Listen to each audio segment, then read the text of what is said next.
Hey, it's Alvarado here. I am doing a video today of something I normally don't do, um, something very personal.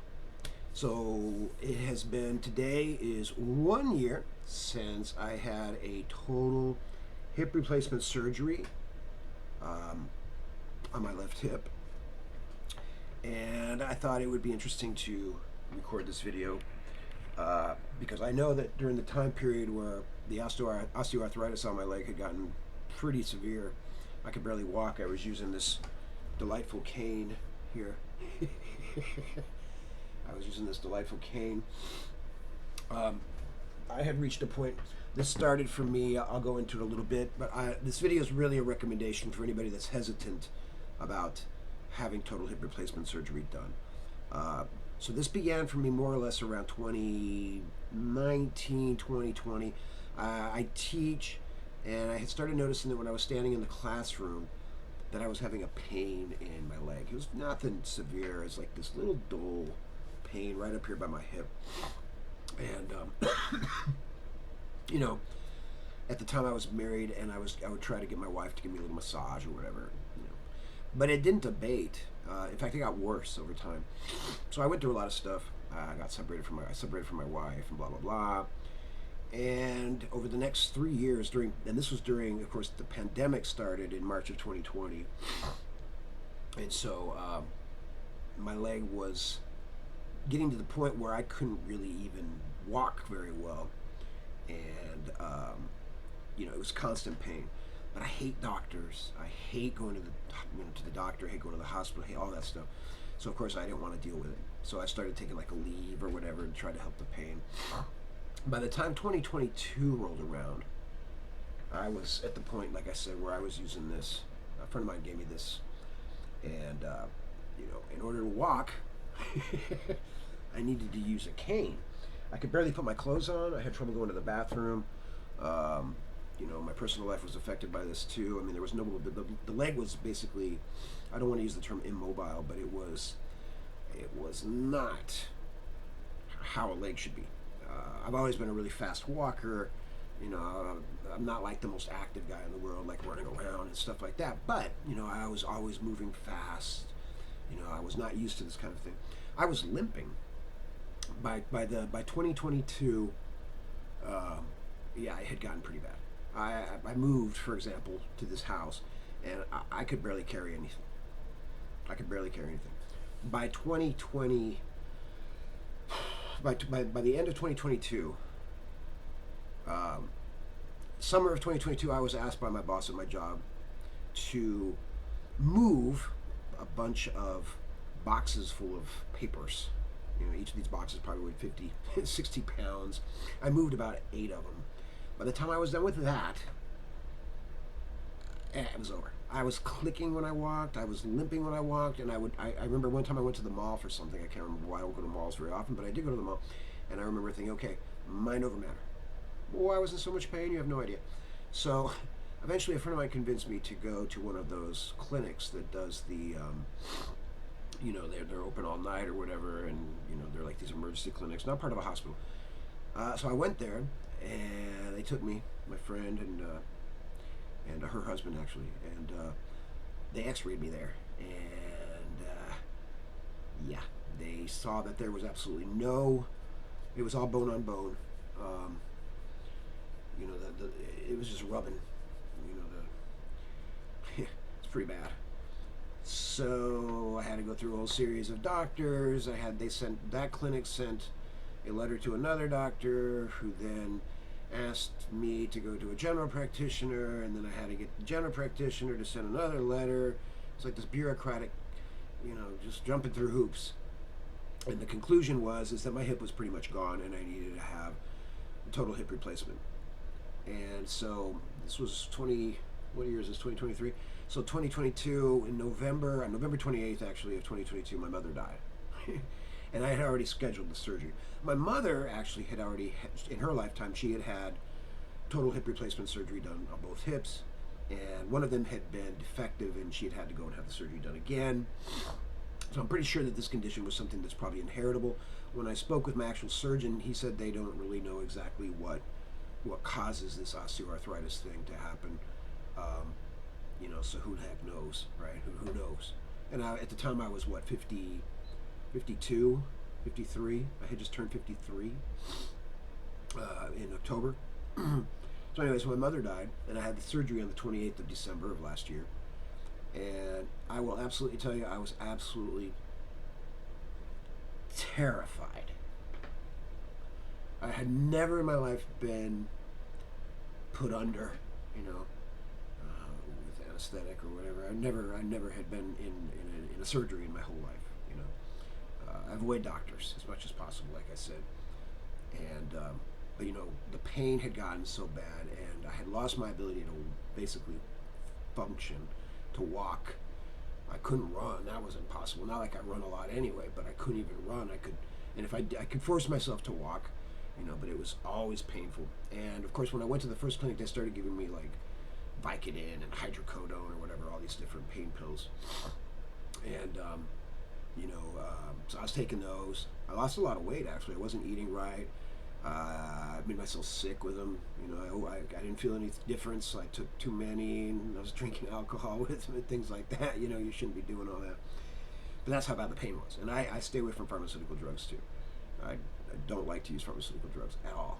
So this was the first time in my life last year, 2022, where I had started using these pretty hardcore painkillers, at least for me. I know for other people they're nothing, but for me, putting that kind of stuff in my body is something that it's not my typical behavior.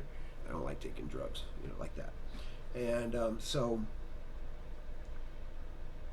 I had to go through a bunch of doctors and stuff. And finally I was assigned a surgeon. I'm not going to say his name because I don't know if that's allowed or not. I don't want to say his name. But I will say this. That man changed my life for the complete better. He changed my life for the complete better. If you're a person that's hesitant about doing this, go ahead and do it. That's all I can tell you. Here I am a year later. I mean, I can stand up with no problem. I'll show you my scar. I mean, it's kind of weird. I don't care. Look at that. That's my scar. A big, giant scar.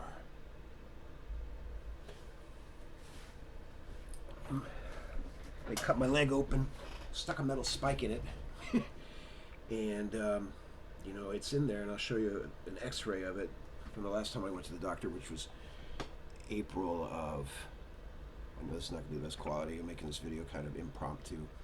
I just thought I'd share this. It's probably hard to see anything because there's glare and reflections, of course, every freaking place, right?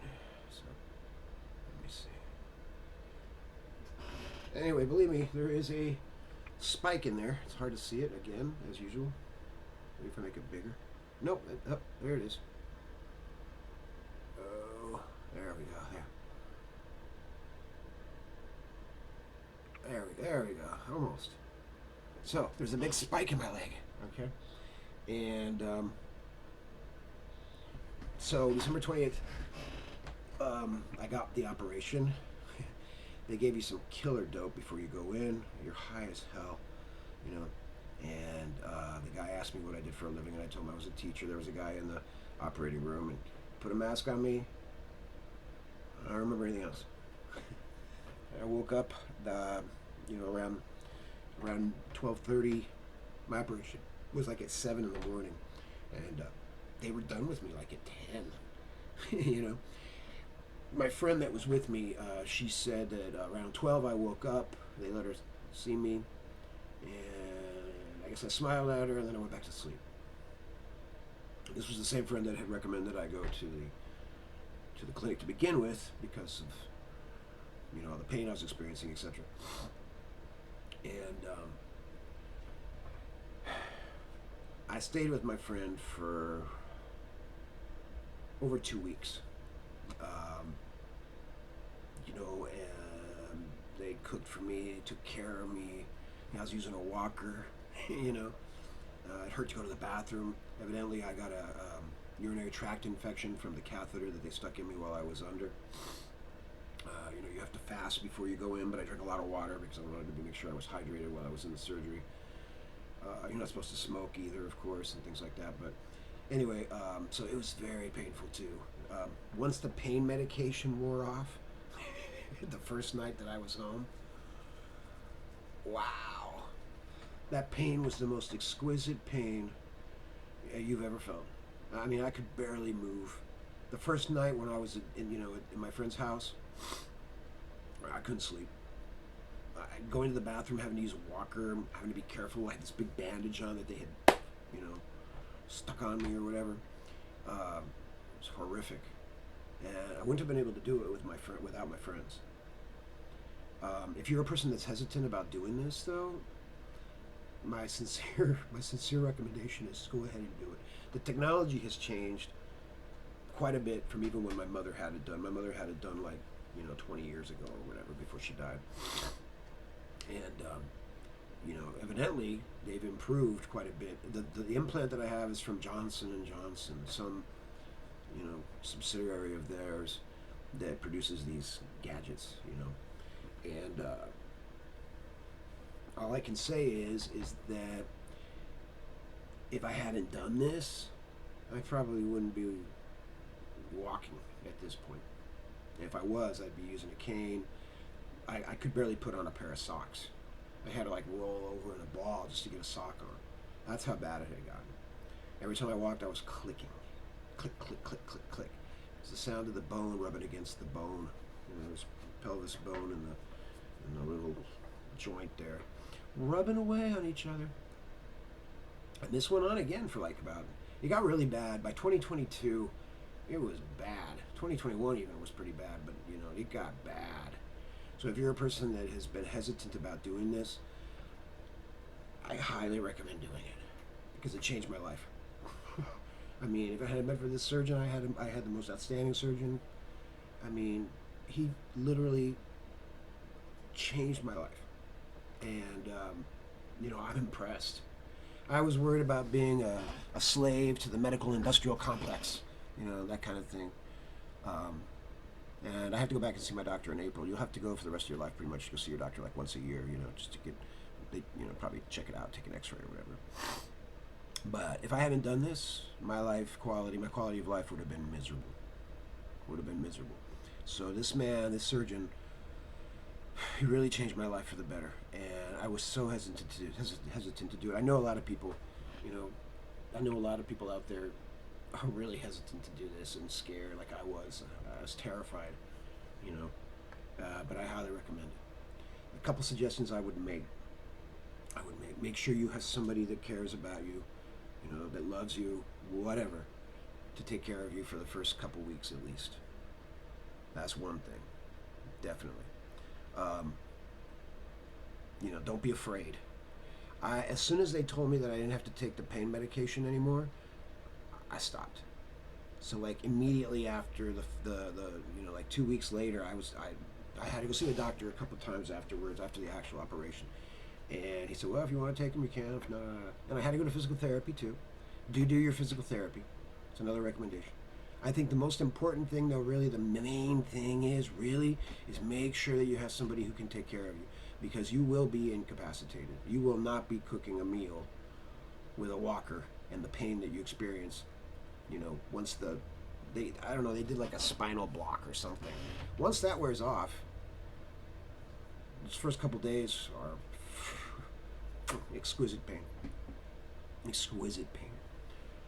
But was it worth it in the end? Yes. So if you're hesitant about it, you're on the fence, you don't know. I'm also young and I'm not overweight. The only thing I have going against me is that, I smoke cigarettes or whatever. But other than that, I think this man also decides based on the the patient's health, whether they're worth doing the surgery or not. Plus, I'm also young compared to a lot of people who get this surgery. So if you've been on the fence, do it. Don't be afraid. I mean, be afraid, like I was. Be terrified. There's nothing more scary to me than being completely, out of your soul, out of yourself, and being in the control of someone else. I mean, I can't think of anything more terrifying than that, But in the end, at least for me, the results, the positivity, the positive outcome so far in my life after a year has been extraordinary. extraordinary. Worth all those moments of pain that I dealt with, after the surgery. If you can, try to quit smoking. That can help you heal. Drink plenty of water. I've been taking vitamin D. I've been taking magnesium. I've been taking zinc. Constantly. Since before that too. But I've been taking the vitamin D, hoping that maybe if it's going to happen with my other hip, maybe I can hold it off a bit more. For as long as possible, because I don't want to go through that again if I don't have to. But supposedly these implants last 20, 25 years. If that's the case, I'm already 54. Shit, by the time I do it again, I'll be like, 75 or something. Maybe I won't do it again, or maybe I won't live that long, so I won't have to worry about it. But either way, the quality of life that I have now, compared to what I had just a year and a half ago, I'm completely normal. I can walk. I could run if I wanted to. I could do anything I want now. As far as I could ride a bike. I couldn't even open my legs wide enough to get on a bicycle a year ago. I couldn't even do that. I couldn't lift my leg up. I could not lift it up. I could not even lift my leg up. I had to use a cane all the time for everything, for steps, just to go out to my classroom. All my coworkers and my friends told me that after the surgery, I wasn't the same person either. I wasn't grumpy anymore like I used to be, supposedly. I don't know. I can't tell the personality changes, but I make the assumption that they know me better than I know myself from the outside perspective, right? And and I don't tell people about any of this stuff. I've kept this to myself. I had one friend goes, oh, he laughed at me. Saw a picture of me. Actually, when we went and voted in 2022, November, and he said, "Oh, what's with the cane?" Kind of laughing, like thinking I was, I guess, trying to be cool or something. Some presumptuous ass with a cane. Never asked me, never followed up with it. Just left a stupid comment from a picture on Facebook or whatever.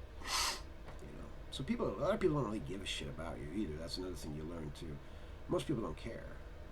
They really don't give a shit. They don't have enough concern in their own, their own heart to care if what you're experiencing is real or not. And what I experienced was very real, very real. But anyway, I just wanted to make this video for all of you out there who, again, are indecisive about whether or not you should do total hip replacement surgery if you need it, if it's been recommended to you. If you're a person who has been recommended this, then you probably already know the amount of pain that you suffer, like I now know, before you do the operation. The pain and the slow, just the disintegration of your life, kind of. But pretty soon all your life is just pain. Going to the bathroom is pain. Putting on your clothes is pain. Trying to take a shower is pain. Trying to have sex is pain. Everything's pain. Trying to lift a box is pain. So if you can remove the fear from your body well enough to get in there and do it, just do it. It's worth it. It changed my life. So I know this is kind of a weird video for me to make. I don't make videos like this normally. I would, I don't even tell people about this really. Just a few intimate people that know me even know that this happened to me. So this is a little bit unusual, but I'm kind of doing this as a public service announcement for those of you who are out there wondering whether I should do it or not. Well, what should I do? I don't want to be a slave to the medical industrial complex, and what if there's terrible side effects? Man, I did get a staph infection after the bandage was removed. That was something else that happened, but hey, antibiotics cleared it up. Everything else has been, and that's just one of those things that happens. It's nothing, not unusual. The outcome, though, for me, and you saw the scar, I'm not making up the story, the outcome for me has been tremendous. And so, if you're indecisive, my advice again, make sure you go ahead and do it. And again, make sure you have somebody around that can take care of you and care for you, at least for the first few weeks, because you will not be able to do much at all. You'll be shuffling around in a walker and you'll be on pain dope, because once that blocker thing wears off, that pain comes on, man, and it is exquisite. Some of the finest pain I ever saw in my life, ever felt in my life. So anyway, I hope that if this helps anybody out there make that decision, then that was the purpose of this video. And you know, again, if you're one of those people and this helps influence you to go do it, I wish everybody the best of luck with this. It was, you know, really life changing for me. I'm always going to be eternally grateful to that surgeon for the work that he did. Um, you know, I can't imagine how easy that must be to do what he did to me, pounding that spike into my leg and cutting it open and all. I mean, jeez. And he did it like in 2.5 hours or something crazy. Like what? You know. So anyway, this is Alvarado. Um, you know, and again, if you're suffering from that pain, I completely understand. It is miserable, but go ahead and do it if you've been advised. I do not think by any means that you will regret it. So I hope that helps somebody. I hope that this video helps somebody make that decision. And again, if you're a person suffering from this, I sincerely wish you the best. And I think that you'll find that your life is going to change tremendously if you go ahead and do the surgery. All right. Alvarado out.